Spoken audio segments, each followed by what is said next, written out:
يحب كل خوان كفور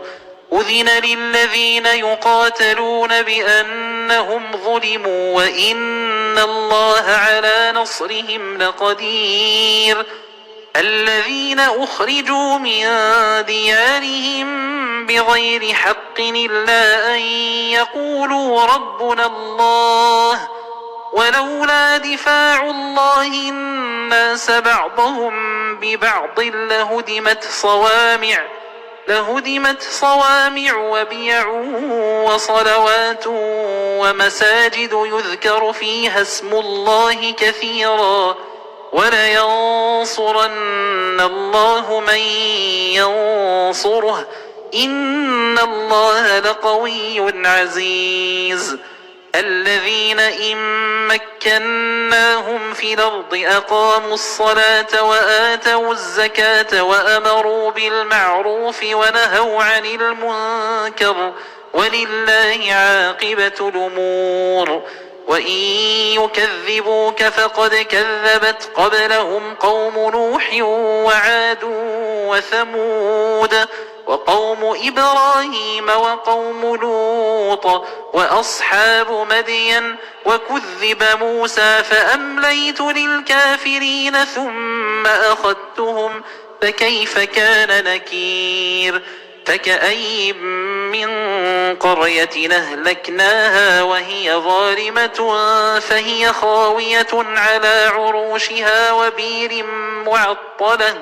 وبير معطلة وقصر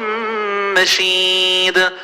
أفلم يسيروا في الأرض فتكون لهم قلوب يعقلون بها أو آذان يسمعون بها فإنها لا تعمى الأبصار ولكن تعمى القلوب التي في الصدور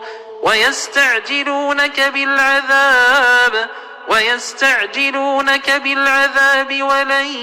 يخلف الله وعده وإن يوما عند ربك كألف سنة مما تعدون وكأي من قرية أمليت لها وهي ظالمة ثم أخذتها وإلي المصير قل يا أيها الناس إنما أنا لكم نذير مبين فالذين آمنوا وعملوا الصالحات لهم مغفرة ورزق كريم والذين سعوا في آياتنا معاجزين أولئك أصحاب الجحيم وما أرسلنا من قبلك من رسول ولا نبي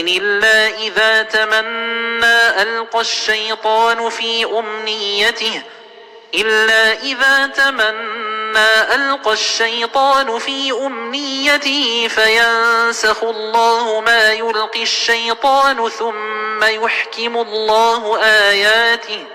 والله عليم حكيم ليجعل ما يلقي الشيطان فتنة للذين في قلوبهم مرض والقاسية قلوبهم وإن الظالمين لفي شقاق بعيد وليعلم الذين أوتوا العلم أنه الحق من ربك فيؤمنوا به فتخبت له قلوبهم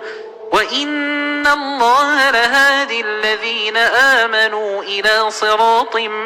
مستقيم ولا يزال الذين كفروا في مرية منه حتى تاتيهم الساعة بغتة أو ياتيهم عذاب يوم عقيم الملك يومئذ لله يحكم بينهم فالذين آمنوا وعملوا الصالحات في جنات النعيم والذين كفروا وكذبوا بآياتنا فأولئك لهم عذاب مهين والذين هاجروا في سبيل الله ثم قتلوا أو ماتوا ليرزقنهم الله رزقا حسنا وإن الله لهو خير الرازقين ليدخلنهم مدخلا يرضونه وإن الله لعليم حليم